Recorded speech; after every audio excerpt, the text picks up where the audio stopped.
السلام عليكم ورحمة الله وبركاته.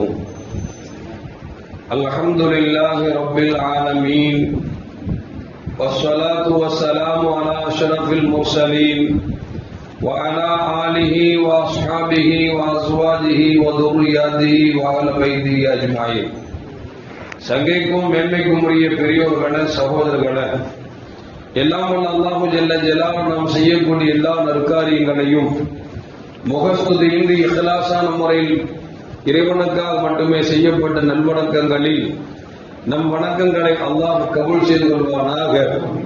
நாம் செய்யக்கூடிய வியாபாரங்களிலும் தொழில்துறைகளிலும் நஷ்டம் இல்லாத ஹலாலான ஒரு நிரம்ப லாபத்தை பெற்று அந்த லாபகரமான வாழ்க்கை கொண்டு தம் தேவைகளையும் தேவை உடையவர்கள் தேவைகளையும் நிறைவேற்றக்கூடிய நல்ல பொருளாதாரத்தையும் உள்ள விசாலத்தையும் அல்லாஹ் அனைவர்களுக்கும் வழங்கி வருவானாக. கஞ்சத்தனம் என்கிற தீய பண்பை விட்டு அல்லாஹ் நம்மை பாதுகாத்துக் கொள்வானாக. நம்மை இந்த உலகத்தில் வாழ வைக்கும் காலம் எல்லாம் நோயினுடைய இன்று ஒரு ஆரோக்கியத்தோடு அல்லாஹ் நம்மை வாழச் செய்வானாக. அந்த ஆரோக்கியமான வாழ்க்கை கொண்டு அல்லாஹ் ரசூலை நெருங்கக்கூடிய அனைத்து நல்லவர்களையும் புரியக்கூடிய நல்ல முத்தகின்களின் கூட்டத்தில் அல்லாஹ் நம்மை ஆக்கி அருள்வானாக.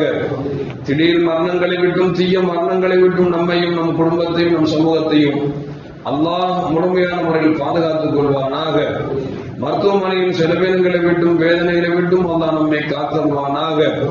நம்ம யாரெல்லாம் நோயால் பாதிக்கப்பட்டு வீடே கதி என்றும் ஆஸ்பத்திரியை கதி என்றும் அல்லல் மற்றும் அவதியுற்று அத்தனை மக்களுக்கும் வெகு விரைவில் நோயை போக்கியுள்ள ஆரோக்கியத்தை வழங்குவதோடு அந்த ஆரோக்கியமான வாழ்க்கை கொண்டு தங்களுக்கும் தங்கள் குடும்பத்திற்கும் சமூகத்திற்கும் பயனுள்ள மக்களாக அல்லாஹ் ஆக்கி அருள்வானாக. நாம் இந்த உலகத்தில் வாழ்ந்து மறைகிற நேரத்தில் லா இலாஹ இல்லல்லாஹ் முஹம்மது ரசூலுல்லாஹ் என்ற கலிமாவை மொழிந்து ஜன்னத்துல் ஃபிர்தௌஸை கண்ணால் கண்டு அகமகிழ்ந்து சிரித்த வண்ணமாக மரணிக்கக்கூடிய நல்வாக்கியம் பெற்ற மக்களில் அல்லாஹ் நம்மை ஆக்கி அருள்வானாக. மரணித்தும் மரணிக்காத இறைநேசரின் கூட்டத்தில் அல்லாஹ் நம்மை ஆக்கி அருள்வானாக. நாளை மறுமையில கண்மணி முஹம்மது ரசூலுல்லாஹி ஸல்லல்லாஹு அலைஹி வஸல்லம் அவர்களின் திருக்கரங்களால் ஹவுதுல் கௌசர் என்கிற தடாகத்தின் நீர்வருகி அன்னாரின் ஷஃபாத்தை பெற்று அன்னாரின் கரம் பிடித்து ஜன்னத்துல் ஃபிர்தௌஸ் என்ற உயர்ந்த சொர்க்கத்தில் அல்லாஹ் அவரோடு நம்மை சங்கமிக்க செய்வானாக. எல்லாவற்றுக்கும் மேலாக இறைவனை பெற்று இறைவனை பார்த்து பரவசமடையக்கூடிய அவர்கள் இக்காமையும் ரிதாவையும் பெற்ற மக்களில் அல்லாஹ் நம்மை ஆக்கி அருள்வானாக. அருமையான மோமின்களை, மிஸ்ரை அதை சுற்றி உள்ள நாடுகளை ஆட்சியால் ஆண்டு கொண்டிருந்தவர்கள் தான் உமர் பின் அப்துல் அசீஸ் ரஹ்மத்துல்லாஹி அலைஹி. இஸ்லாத்தின் 4 கலீஃபாக்கள் என்று சொன்னால் இந்த உமர் பின் அப்துல் அசீஸ் ரஹ்மத்துல்லாஹி அலைஹி அவர்களை சேர்த்து இஸ்லாமிய கலீஃபாக்கள் 5 என்று சொல்வார்கள். அந்த அளவுக்கு நீதமான ஆட்சியை தந்தவர்கள் தான் உமர் பின் அப்துல் அசீஸ் ரஹ்மத்துல்லாஹி அலைஹி அவர்கள். அவர்களை காணுவதற்காக ஈராக் தேசத்திலிருந்து ஒரு பெண்மணி மிஸ்ரை நோக்கி வருகிறார். மிஸ்ரில் இறங்கிய பிறகு உமர் பின் அப்துல் அசீஸ் ரஹ்மத்துல்லாஹி அலைஹி அவருடைய வீடை மக்களிடத்தில் விசாரிக்கிறார். மக்கள் எல்லாம் சொல்கிறார்கள், அதோ தெரிகிறதே அதுதான் உமர் பின் அப்துல் அசீஸ் ரஹ்மத்துல்லாஹி அவருடைய வீடு என்று சொல்லுகிறார்கள். அந்த பெண்மணி கேட்கிறாங்க, சாதாரண வீட்டுக்கு போக முடியுமா? அவர் ஒரு மன்னர் ஆயிடுச்சு, அவங்க வீட்டுக்கு நம்ம போகலாமா, அனுமதிப்பாங்களா அப்படின்னு கேட்கிறாங்க. மக்கள் சொல்றாங்க, தாராளமா போகலாமே அப்படிங்கிறாங்க. அந்த பெண்மணி கண்ணீரும் கம்பளையுமாக உமர் பின் அப்துல் அசீஸ் ரஹ்மத்துல்லாஹி வீட்டுக்கு வருகிறார்கள். வந்தவன வெளியிட்டு அஸ்ஸலாமு அலைக்கும் என்று சொன்னோன்னே உள்ளிருந்து உமர் பின் அப்துல் அசீஸ் ரஹ்மத்துல்லாஹியுடைய மனைவி ஃபாத்திமா அவர்கள் என்ன செய்றாங்கன்னா பதில் சொல்றாங்க. இந்த பெண்மணி கேட்கிறாங்க, அரசோட வீட்டுக்குள்ள வரலாமா அப்படின்னு கேட்கிறாங்க. அந்த உள்ள இருந்த பெண்மணி சொல்றாங்க, தாராளமா உள்ள வாங்கல அப்படிங்கிறாங்க.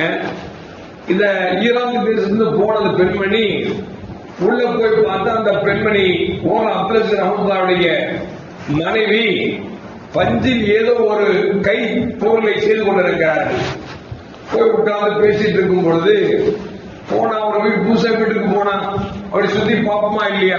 அது ஒரு அரசர் வீடு அப்படின்னா வீட்டுக்குள்ள எப்படி இருந்தாலும் இருக்கும், கற்பனை பண்ணி போவாங்கல்ல.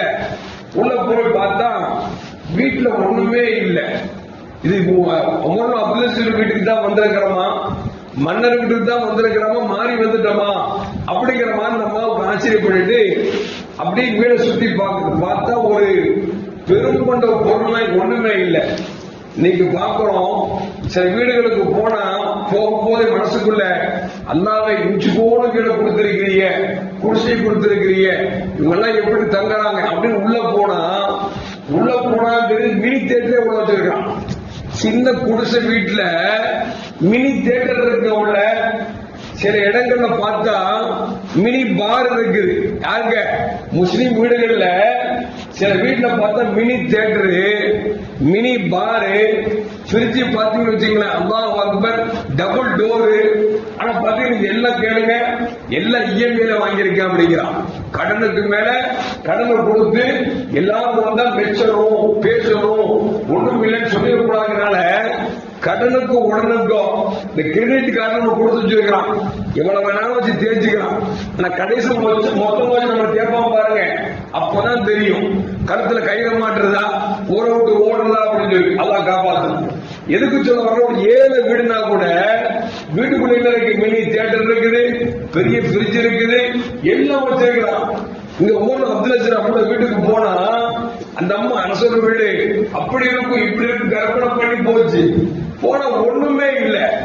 இந்த அம்மா பாக்குறாங்க, என்னம்மா வீட்டுல ஒண்ணுமே இல்லையே, இது ஊர்ல அப்துல் வீடு தானா, ஒண்ணுமே இல்லையா அப்படின்னு உள்ள இருக்கக்கூடிய அந்த மனைவி சொன்னாங்களா, என்ன ஒண்ணு இல்லைங்கிற, ரப்பு நிறைஞ்சிருக்கிறானே, தேவை உள்ளத அல்லாஹ் கொடுத்திருக்கிறான், இதுக்கு மேல என்ன வேணும் அப்படின்னு பேசிட்டு இருக்கும் பொழுது இந்த அம்மா யார பார்க்க வந்துச்சோ அந்த அப்துல் ரஹமத்துல்லாஹ் வர்றாங்க. வந்தா வீட்டுக்கு வெளியே இருக்கக்கூடிய கிணத்துல தண்ணி அவங்களா இறைச்சி இருக்கக்கூடிய செடி கொடிகளை வந்து ஊத்துறாங்க. அப்ப அந்த ஈராக்கில் ஒரு பெண்மணி சொல்றாங்க, உங்க வீட்டுக்கு வேலைக்காரர் வந்துட்டாரு போல தெரியுது, தண்ணி எடுத்து செடி கொடிக்கெல்லாம் ஊத்துறாங்க. உடனே அந்த பாத்திமா வச்சுருந்தாங்களா, வீட்டு வேலைக்காரெல்லாம் கிடையாது, நாடாளு மன்னர் உமர் அசீஸ் ரஹ்மத்துல்லாஹி நீங்க தேடி வந்தாங்கல்ல, அவங்க வந்து அடிச்சாங்க, செடி கொடிக்கு தண்ணி ஊத்துறாங்க அப்படின்னு சொன்ன உடனே, அப்படியா மன்னரா தண்ணி ஊத்துறாரு அப்படின்னு நம்ம ஆச்சரியம். மனசுக்குள்ள என்ன அப்படின்னா, ஏதோ தேவை நினைச்சு வந்தோம், இங்க வீட பார்த்தா இப்படி பங்கையா ஒண்ணும் இல்லாம இருக்குது, வந்தா மனுஷன் தண்ணி அள்ளி செடி கொடிக்கு ஊத்துறாரு, சாதாரணமா இருக்கிறாரு, நம்ம தேவை நிறைவேறுமா கிடைக்குமா அப்படின்னு மனசுக்குள்ள நம்ம பக்குன்னு ஒரு பயம் ஊத்திட்டே இருக்கு. உமர் அப்துல் உள்ள வர்றாங்க. உள்ள பார்த்தா ஒரு பெண்மணி உட்கார்ந்து இருக்கிறாங்க. உமர் அப்துல் மனைவிட்டு கேட்கிறாங்க, இந்த அம்மா யாரு அப்படின்னு கேட்கிறாங்க. இல்ல இவங்க ஈராக்ல இருந்து உங்களை பார்த்து வந்திருக்கிறாங்க அப்படின்னு உடனே, அப்படி அம்மா நல்லா இருக்கீங்களா, என்ன விஷயம் ஏன்னு கேட்கும் போது அந்த அம்மா சொல்லிச்சு, எனக்கு 5 பெண் குழந்தைங்க இருக்கிறாங்க, வீட்டுக்காரர் மோதா போயிட்டாரு, பிள்ளைங்க எல்லாம் வயசுக்கு வந்தாச்சு, திருமணம் முடிக்க காசு பணமே இல்ல, உங்களை வந்து பார்த்தா ஏதோ நடக்கணும்னு பார்த்தேன், வீட பார்த்தா வீட்டுல ஒண்ணும் இல்ல, நீங்க பார்த்தா சாதாரணமா இருக்கிறீங்க, 5 பொட்ட பிள்ளை இருக்குது, எனக்கு ஏதாவது ஹெல்ப் வேணும் அப்படின்னு வந்திருக்கிறேன் அப்படின்னு உமர் அப்துல் ரஹமத்துல்லாஹி என்ன ஒரு பேப்பரையும் ஒரு பேனாவை எடுத்துட்டு முதல் பெண்ணு பேரு சொல்லு அப்படின்னாங்க. முதல் பெண் பேரு, அடுத்து 2வது பெண்ணு பேரு, இப்படி 5 பெண்ணு பேரு எழுதிட்டு ஈராக்கை ஆளுகிற மன்னருக்கு கடிதம் எழுதுறாங்க. பைத்துல் மால்ல இருந்து இந்த 5 பெண்களுக்கும் எந்த விதமான குறைவின்றி திருமணத்திற்கு தேவையான அனைத்து செலவினங்களையும் பொறுப்பேற்று நடாத்தி வைக்குமாறு அன்போடு கேட்டுக் கொள்கிறேன். இப்படிக்கு நாடாளு மன்னர் உமர் அப்துல் அசீஸ் ரஹ்மத்துல்லாஹி சொல்லி கையெழுத்து போட்டு கொடுத்துட்டாங்க.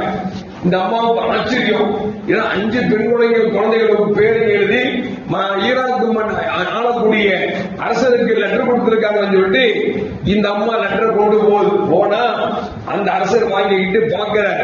பார்த்தா நமக்கு மேல இருக்கக்கூடிய உமர் அப்துல் அசீஸ் ரஹ்மத்துல்லாஹி பைத்துல் மால்ல இருந்து இந்த 5 பெண்களுக்கு திருமணம் முடிக்கும் சொல்லி எல்லா செலவும் கொடுக்கணும்னு சொல்லிருக்காங்க சொல்லிட்டு அந்த மன்னர் அந்த இதை வாங்கிட்டு எப்போ கல்யாணம் நீங்க டேட் பிக்சர் பண்ணுங்க, எல்லாவற்றையும் பைத்துல் மால்ல இருந்து உங்களுக்கு செலவினை செய்யப்படும் என்று சொல்லி பொறுப்பெடுத்துக்கிட்டாங்க. அப்படிங்கிற தகவலை ஒரு வரலாற்று செய்தி படிக்கிறோம் என்று சொன்னால் அருமையான மக்களை பல விஷயங்கள்ல படிப்பேன். என்ன அப்படின்னா, ஒரு மன்னர் எப்படிப்பட்ட மன்னர்னா ரொம்ப நீண்ட காலமான ஆட்சியாளர் இல்லைங்க, 2 வருடம் 5 மாசம் ஆட்சி ஆண்டாங்க.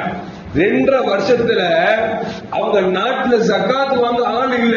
எந்த அளவுக்கு அப்படின்னா ஜகாத் பணம் குவிஞ்சு கிடக்கு நாட்டுக்குள்ள. இது என்ன செய்யறது?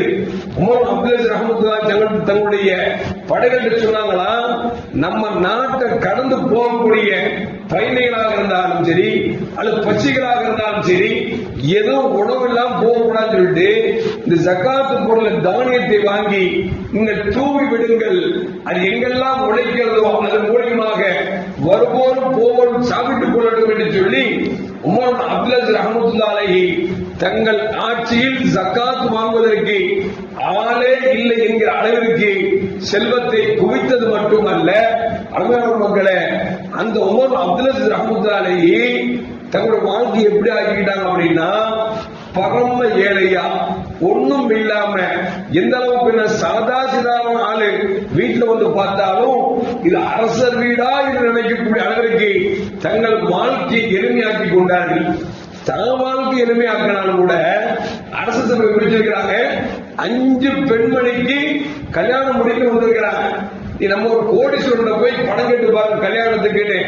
5 பொம்பளையாமா பொட்ட பிள்ளையாமா, ஆமாங்க 5 பெண் குழந்தை பெற்றிருக்கிறேன், 5 பேரும் கல்யாணம் அப்படின்னா புள்ளக்கு உங்களுக்கு அறிவு இல்லையான்னு கேட்கிறான். யாரு? செல்வத்தை கேட்கிறான். 5 பெண் குழந்தை பெற்றிய பெக்கும் போது அறிவு இல்லையா, இவ்வளவு செலவாகும் தெரியாது அப்படின்ட்டு 2000 ரூபாய் எடுத்து கொடுப்பார்.